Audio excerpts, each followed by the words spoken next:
मैं आपको प्रोग्राम में कुछ स्टेटमेंट सुनवाऊंगा, लेकिन बहुत एक बड़ी खबर है जो पाकिस्तान तहरीक-ए-इंसाफ की सियासत के लिए काफ़ी अरसे से एक बोझ बनी हुई है और वो उस बोझ को उतारने, उससे बच निकलने की कोशिश कर रहे हैं, लेकिन अभी तक उन्हें वो रास्ता मिला नहीं है।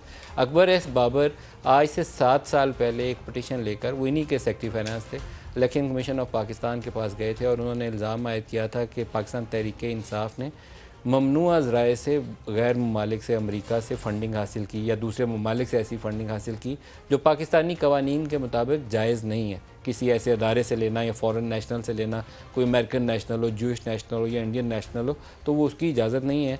तो वो ऐसी फ़ंडिंग, उनका इल्ज़ाम ये था कि पाकिस्तान तहरीक-ए-इंसाफ के अकाउंट्स में आती रही और ये छुपाते रहे। फिर स्टेट बैंक ने जो अकाउंट्स की तफसील दी, उससे तो बहुत ज़्यादा चीज़ें खुल के सामने नज़र नहीं आई। फिर अकबर एस बाबर ने मज़ीद कोई डॉक्यूमेंट्स थे वो इलेक्शन कमीशन से हासिल किए और मैंने जो उनसे तफसील हासिल की थी उसके मुताबिक कम व बेश $7.5 मिलियन की एक रकम थी। एक पेज था जो उन्होंने मेरे साथ शेयर किया, हो सकता है अभी मेरे पास हो, मैं कोशिश करूँगा प्रोग्राम में आपको दिखा दूँ। तो $7.5 मिलियन के करीब एक रकम थी जिसको उन्होंने कहा कि ये मुतनाज़ा है, ममनू है, ये पीटीआई ने हासिल की है। लॉ ये कहता है कि अगर $1 लाख भी ममनू है या $1000 भी ममनू है तो ममनू है, उसकी सज़ा होती है।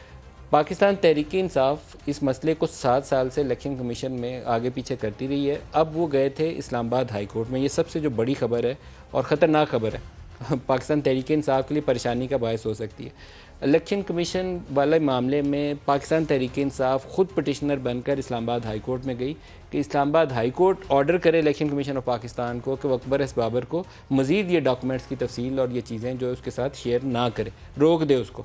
उसके ऊपर जो इस्लामाबाद हाई कोर्ट का ऑर्डर है वो मेरे ख़्याल में रोज़े रोशन की तरह आया है कि उस ऑर्डर का अगर कुछ मसाइल निकले तो उसका इम्प्लिकेशंस क्या होने जा रही हैं। मैं आपको पढ़ के सुनाता हूँ, स्क्रीन पे भी डालते हैं अभी उसके ऊपर।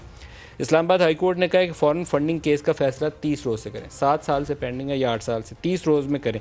सारा कुछ होया हुआ है, फैसला नहीं सुना रहा election commission. Record Akbar S Babar को देने से रोकने की पीटीआई की दरखास्त मुस्तरद की जाती है। अकबर एस बाबर को कार्रवाई से अलग करने की दरखास्त भी खारिज। इस्लामाबाद हाई कोर्ट ने इलेक्शन कमीशन का फैसला बरकरार रखा। इलेक्शन कमीशन का यही फैसला था कि ये सारे जितने फरीक हैं उनके साथ ये डॉक्यूमेंट्स शेयर किए जाएंगे।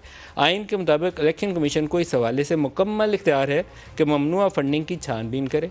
ममनुआ फंडिंग साबित होने की सूरत में कोई भी सियासी जमात या इसके चेयरमैन को नताइज भुगतना पड़ेंगे।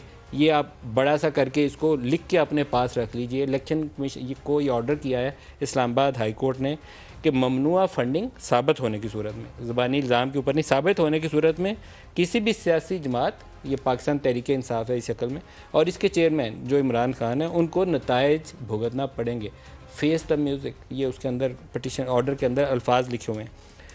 इसलिए ज़रूरी है कि सच को सामने लाया जाए, हक़ाइक़ सामने लाए जाए। ममनुआ फॉरेन फंडिंग केस नवंबर 2014 से ज़ेर समाअत है, तो ये 2022 है। मैं 7 साल कह रहा था, 8 साल हो गए हैं जिस मामले को।